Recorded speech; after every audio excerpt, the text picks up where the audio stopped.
Hi guys, எல்லாம் டின்னர்லாம் முடிச்சாச்சுங்களா? என்னடா இவங்க நைட்டு வந்திருக்காங்களேன்னு எல்லாம் நினைக்காதீங்க.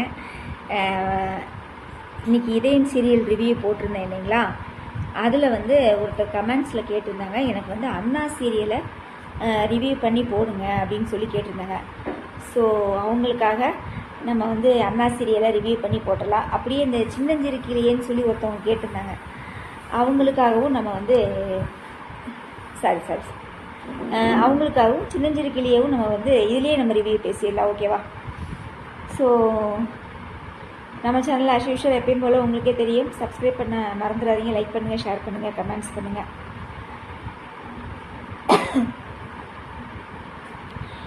ஏண்டா ஒரு வீட்டோட மாப்பிள்ளையை இப்படியாத விளக்கமாக துவச்சி அடிப்பி? எனக்கு என்ன சொல்கிறதுனே தெரில கைஸ். சரியா? அதாவது சிவபாலன் நல்ல பையன்தான், நல்ல கேரக்டர் தான். சரியா? உத்தமமான ஒரு மனிதர் தான். சரியா? நான் இல்லைன்னா சொல்லலை. அந்த தாலி கட்டினதை வீரா சீரியலில் கூட இந்த மாதிரி நடக்கலையேடா.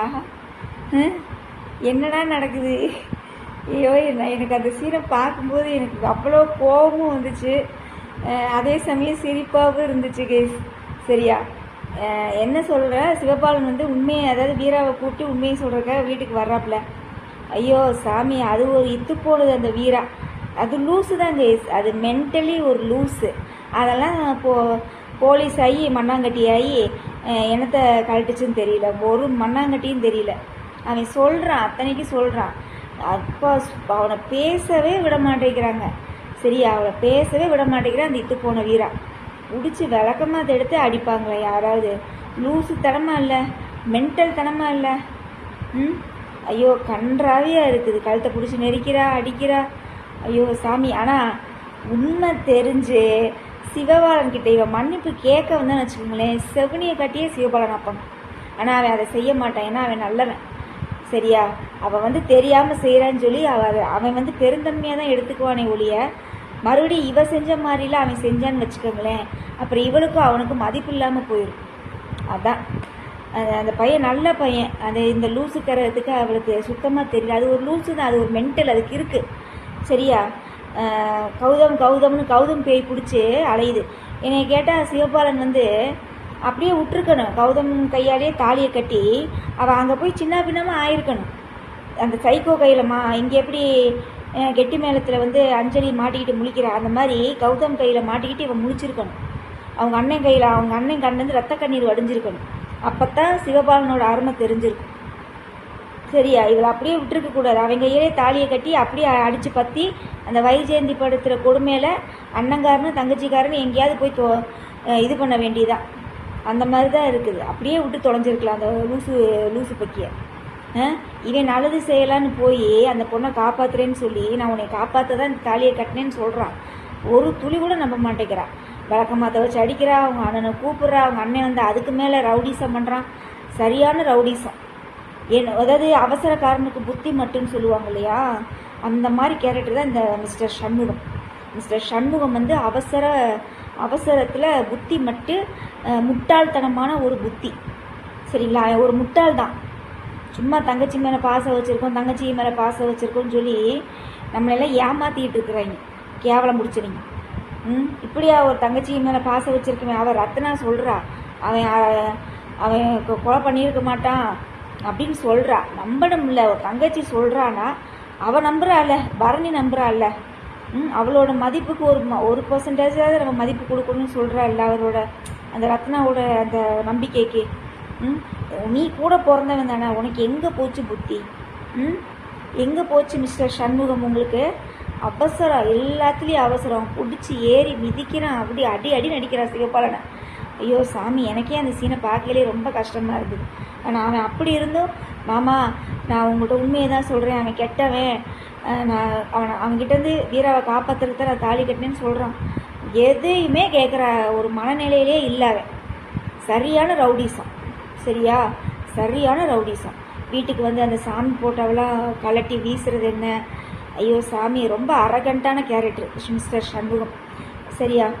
அதுக்கப்புறம் ரொம்ப கேவலமாக இருந்தது எனக்கு. இன்றைக்கி எபிசோடு அண்ணா சீரியல் இன்னைக்கு தான் முதல் அண்ணா சீரியல் ரிவ்யூ போடலாம், சரி நல்லதாக இருக்கும் அப்படின்னு நினச்சி போட்டால் மொதல் சீனே வந்து பார்த்தீங்கன்னா அவ்வளோ கன்றாவியாக இருக்குதுங்க, ரொம்ப கன்றாவியாக இருக்குது. ஐயோ கொடுங்க, ஒரு மனுஷத்தன்மைன்னு ஒன்று வேணும் இல்லைங்களா, அந்த மனுஷத்தன்மையே இல்லைங்க, அதுதான் உண்மை. அவன் சிவபாலனை, அதான் நான் சொல்லலையா, உண்மை தெரிஞ்சு சிவபாலனையும் அவங்க அம்மாவும், ஆனால் அவங்க அம்மாவும் மன்னிச்சிருவா கைஸ், ஏன்னா அவள் வந்து சண்முகத்து மேலே பாசமானதுக்கு தான் அவங்க அம்மாவும் மன்னிச்சிருவா, சிவபாலனும் மன்னிச்சிருவாங்க. ஆனால் இவளுக்கு வந்து ஆட்டமாக ஆடுவாளுங்க எல்லாம் சேர்ந்து, சரியா. அப்புறம் வேற என்ன, நம்ம போலீஸ்கார மேடம் வந்து எல்லாம் பேசுது. எனக்கு இதில் ஒரு லாஜிக் தான் கைஸ் புரியல, நீங்கள் நல்லா யோசித்து பாருங்கள். சூடாமணி அம்மா ஆவி வருதாமா, கனி உடம்புக்குள்ளே கூறுதாமா, கனி மாதிரியே சூடாமணி மாதிரியே பேசுதாமா, எல்லாம் பண்ணுதாமா. போய் அந்த வில்லன்களை 4 பேர் வெறுத்து பேய்க்கு இல்லாத ஒரு இதுவா, பேய்க்கு இல்லாத ஒரு மந்திர சக்தியா, ஒரு சக்தி இல்லாமையா இருக்கும். அந்த அம்மா நல்ல அம்மா தானே, நல்ல சக்தி இருக்கும்ல. போய் அந்த வைஜெயந்தியை 4 அப்போ அப்பி, கௌதம் 4 அப்போ அப்பி எல்லாத்தையும் கண்டுபிடிச்சி சண்முகத்துக்கிட்ட சொல்ல வேண்டியதானே. சும்மா மண்டபத்தில் வந்து இப்படின்னு ஆசீர்வாதம் பண்ணால் போதுமா? யார்கிட்டடா காது குத்துறீங்க? பேய் வந்து ஒரு பொண்ணுக்குள்ளே உடம்புக்குள்ளே புகுந்து இந்த போலீஸ்கார அம்மாட்ட வந்து உதவி கேட்குதாம்மா, என் பொண்ணுங்களோட வாழ்க்கையை காப்பாற்றுங்க அப்படின்னு. ஐயோ சாமி, அன்றைக்கி புருஷன் வைகுண்டத்தை தூக்கில் இது பண்ண போனாங்களே, அப்போ இதே மாதிரி தானே கனி உடம்புல பூந்து வந்து நீ காப்பாற்றின ராசாத்தி. அந்த மாதிரி போய் ரத்னாவோட புருஷனையும் இவளுக்கு இந்த லூசு மென்டலுக்கு சிவபாலனையும் பற்றி புரிய வைக்க வேண்டியதானே. எப்போ பார்த்தாலும் நொம்மாதான் பெருசுன்னு சண்முகம் பேசுவான்.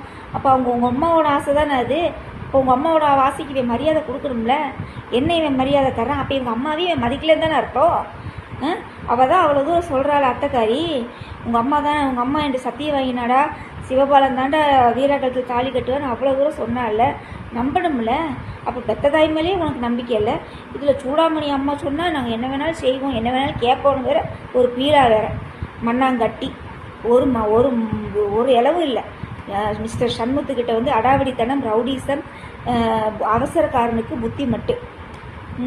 அதுக்கப்புறம் வேறு என்ன நடக்குது, வேறு என்ன சீனு, அவ்வளோதான் கேஸ். ஏதோ கண்டுபிடிக்க சொல்லி போயிருப்பாங்களாட்டு இருக்குது.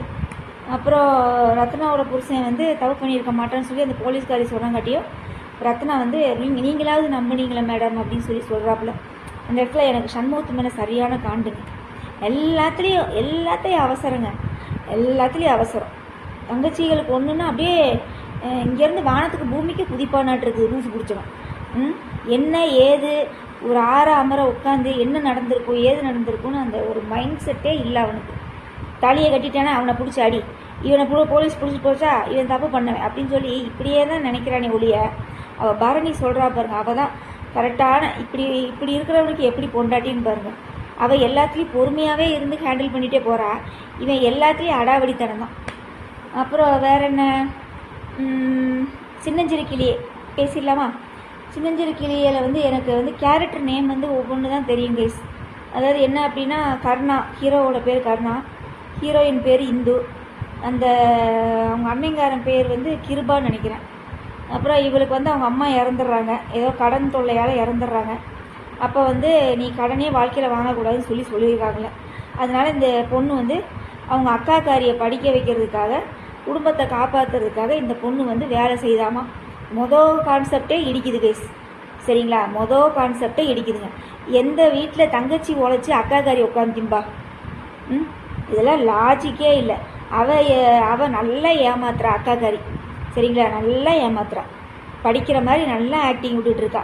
கரெக்டாக இந்து வரும்போது புக் எடுக்கிற மாதிரி ஆக்டிங் பண்ண வேண்டியது, அவள் போன பிறகு ஃபோனை நோண்ட வேண்டியது, சரியா? இவன் எங்கே படித்து குடும்பத்தை காப்பாற்ற போகுது இந்த மூத்த லூஸு? இந்த லூஸை படிக்க வைக்கிறதுக்காக அந்த லூஸு நைட்டும் பகலும் வண்டியை ஓட்டி சம்பாரித்து அக்காவை படிக்க வச்சு என்னமோ நட்டமாக தூக்கி நிப்பாட்டி ஐஏஎஸ் கலெக்டர் ஆக்குற மாதிரி வீழா விட்டுக்கிட்டு இருக்கிறா அவள். ஐயோ சாமி. அப்புறம் இங்கிட்டு ஒரு குடும்பம், அதாவது என்ன குடும்பம் அப்படின்னா, பொம்பளைகளையே வெளியே அனுப்பக்கூடாதாமா. பொம்பளைகளை வந்து சமையல் பண்ணுறதுக்கு, அது அந்த காலத்துலலாம் சொல்லுவாங்களே அடிமைத்தனமான வாழ்க்கை, பொம்பளைங்கன்னா வீட்டு வேலை தான் செய்யணும், வெளியிலலாம் போகக்கூடாது, படிக்கக்கூடாதுன்னு சொல்லி அந்த மாதிரி ஒரு குடும்பத்தை காமிக்கிறாங்க. அதுதான் நம்ம ஹீரோவோட குடும்பம் கர்ணான்னு. அந்த கருணாவே வந்து பார்த்தீங்கன்னா ஒரு அனாதையாட்டு இருக்குது. புரியுதுங்களா? நம்ம இந்த 6 படம் பார்த்தீங்கன்னா உங்களுக்கு நல்லாவே தெரியும். சூர்யா ரெண்டு ரெண்டு பேர் வில்லன்களோட இருப்பான், பார்த்துருக்கீங்களா? அப்போ வந்து அந்த சூர்யா வந்து அவன் கைப்பிள்ளைய, அதாவது கையெடுப்பாக தான் வச்சுருப்பான். புரியுதுங்களா? அவன் வந்து தம்பியாக என்னை நேசிக்க மாட்டான், அவனை வந்து ஒரு இதாக தான் வச்சுருப்பான். அதே மாதிரி தான் இங்கே வந்து இந்த கருணாவை வந்து இவங்க 2 அண்ணன்மார்களும் வச்சுருக்காங்க. சரியா? இதில் வந்து மூத்த அண்ணனுக்கு வந்து நம்ம அர்ச்சனா திருமதி செல்வத்தில் நடிச்சிருப்பாங்க, அந்த ஹீரோ, அதான் அபிதா குச்சலாம்பாள் சேது படத்தில் நடிச்சிருந்தாங்க இல்லையா, அவங்க தான் கிருபாவோட பொண்டாட்டி.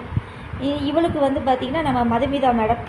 சரிங்களா? மதுமிதா வந்து ஒவ்வொரு நேரம் காமெடி பண்ணுறது வந்து ரொம்ப சூப்பராக இருக்குது. அதுக்கப்புறம் வேறு என்ன, இந்த சீரியலை பற்றி சொல்லணுன்னா, ஆரம்பத்துலேருந்தே இந்த சீரியல் வந்து போட்டதுலேருந்தே யாருமே பார்க்கறது இல்லையாட்டிருக்கு. அதனால தான் முதல்ல வந்து ப்ரைஸ் அனௌன்ஸ் பண்ணாங்க, 5 லட்ச ரூபா கேஷ் ப்ரைஸ்ன்னு சொல்லியிருந்தாங்க. அது யார் வின் பண்ணாங்கன்னு தெரியல. அதுக்கப்புறம் இப்போ இந்த 2 வாரம் பார்த்தா லேப்டாப்பு அப்படிங்கிறாங்க. அதாவது கைஸ், கதை நல்லா இருந்தால் மக்கள் வந்து ஆர்வமாக பார்ப்பாங்க. லாஜிக் முதலையே இடிக்குது கைஸ். எங்கள் கேஸ் எல்லாமே நீங்கள் நம்ம ரியல் லைஃப்லேயே நீங்கள் பாருங்கள். அக்காக்காரி வேலைக்கு போவா, தங்கச்சிக்காரியை படிக்க வைப்பா. தங்கச்சிக்காரி தானே ஸ்கூலுக்கெலாம் போய் காலேஜுக்கெலாம் போய் படிச்சுட்டு வர மாதிரி தான் நம்ம எல்லாமே பார்த்துருக்கோம். இவங்க கொஞ்சம் உல்ட்டாவாக பண்ணி அக்காக்காரியை இவ படிக்க வைக்கிறாளாம்மா, அங்கேயே கதை இடிக்குது. சரிங்களா? அதுக்கப்புறம் பொம்பளையில் அடிமைத்தனமாக காமிக்கிறதுனால சில பேர் அதை பார்க்குறதுக்கு விரும்ப மாட்டாங்க. அவள் வந்து அர்ச்சனா வந்து புருஷன் என்ன சொன்னாலும் சரிதான் அப்படின்ற ஒரு கேரக்டர். சரியா? அப்புறம் அதுக்கு தகுந்த மாதிரி 2 பிள்ளைகளாட்டு இருக்குது, ஒரு பையன் ஒன்று ஒரு பொண்ணு ஒன்று. பையனை ஊட்டி கான்வென்ட்டில் வச்சு படிக்க வைக்கிறாங்களாம்மா. இந்த பிள்ளைய வந்து பார்த்திங்கன்னா +2 நிப்பாட்டிடுறாங்களாம்மா, கட்டி கொடுக்க போகிறாங்க. அந்த பொண்ணு வந்து படிக்கணும்னு ஆசைப்படுது. சரியா? அப்புறம் நம்ம ஹீரோயின் மேடம் வந்து வீட்டெல்லாம் பார்க்குறாங்க. அப்புறம் அந்த வீட்டோட சூழ்நிலைலாம் தெரிஞ்சு அந்த பொண்ணு வந்து ஒரு அப்ளிகேஷன் ஃபில்லப் பண்ணுது. அந்த அப்ளிகேஷனை கொண்டு போய் வெளியே கொடுக்கணும். அப்போ நம்ம ஹீரோயின் மேடம் வர்றாங்க. ஹீரோயின் மேடம்கிட்ட கொடுத்து, இந்த வீட்டில் இப்படி ஒரு பிள்ளையா, நீ படிக்கணும்னு ஆசைப்படுற, ஆனால் உங்கள் வீட்டில் எப்படி இருக்கிறாங்க, ஐயோ இந்த வீட்டுக்குலாம் நான் வரமாட்டேன் பாரு, இப்படி பேசிகிட்டு இருக்கிற இந்து தான் இன்னும் கொஞ்ச நாளில் இந்த வீட்டுக்கே மருமகள் ஆக போகுதுங்கிறது அதுக்கே தெரியல. சரியா? நம்மளும் இந்த கூண்டுக்குள்ளே தான் சிக்க போகிறோங்கிறது அந்த பொண்ணுக்கு தெரியல. அப்புறம் வேறு என்ன, இந்த சீரியலை பற்றி சொல்லணுன்னா கைஸ், ஜோடி பொருத்தமே முதல்ல நல்லா இல்லை. இந்த பொண்ணு வந்து பார்த்தீங்கன்னா சின்ன பொண்ணாக இருக்குது. ஹீரோ வந்து நல்ல பெருசாக பலசாலியாக இருக்காப்புல, ஹீரோயின் வந்து இவ்வளோ இருக்கிறாப்புல. நீ ஹீரோயினை பார்த்தீங்கனாலே சின்ன பிள்ளையாட்டம் இருக்குதுங்க, ரொம்ப சின்ன பிள்ளையாட்டம் இருக்குது. சரியா? அவங்க பேசுகிறது, அவங்க முக பாவனை, அந்த ஹைட்டு பார்த்தீங்கன்னா ரொம்ப சின்ன பிள்ளையாக இருக்குது. சரிங்களா? முதல்ல ஜோடியே வந்து பார்த்தீங்கன்னா 7ஆம் பொருத்தமாக தான் போட்டிருக்கீங்க. அவர் இருக்கார், கருணா வந்து பார்த்தீங்கன்னா பீம்பா என்னது நல்லா பாடி பில்டராக நல்லா உடம்போட நல்லா ஃபைட்டராக இருக்கார். இந்த அம்மா இப்படி இருக்குது. என்ன ஜோடி பொருத்தத்தில் என்ன கான்செப்டில் டேரக்டர் வந்து 2 ஜோடி போட்டாங்கன்னு தெரியல. அதுக்கப்புறம் வேறு என்ன, அவ்வளோதான். இந்த சீரியலை வந்து இன்றைக்கி இதுக்கு மேலே எப்படி ரிவ்யூ பண்ணுறதுன்னு தெரியல. ஆக மொத்தத்தில் இந்த அம்மா சிட்டுக்குருவியாக வெளியில் பறந்து கொண்டு இருக்கிறது. இந்த வீட்டுக்குள்ளே போய் மருமகளாக போய் சிறைப்பட போகுது. அதுலேருந்து மற்றவங்களையும் தெரிய வச்சு இவங்க அந்த கிருபா, அந்த இன்னொருத்தன், அப்புறம் கருணா, அந்த வயசான ஒரு தாத்தா ஒருத்தன் இருக்கான் பாருங்க கிழவன், அவனை எல்லாத்தையும் திருத்தி இந்த அம்மா வெளியில் வந்து சிறகடிக்கிற பறவையாக பறக்குது. அது இனி 5 வருஷம் கழிச்சு பறக்குதோ 10 வருஷம் ஆகுமோ இந்த சீரியல் முடிய. எனக்கு தெரிஞ்சு இந்த சீரியல் சீக்கிரம் முடிஞ்சிடும்னு நினைக்கிறேங்க. ஏன்னா யாரும் பார்க்க மாட்டேங்கிறாங்க, அது மட்டும் நல்லா கன்ஃபார்மாக தெரிஞ்சு போச்சு. சின்னஞ்சிறு கிளியே யாருமே பார்க்க மாட்டேங்கிறாங்க. ஓகேவா?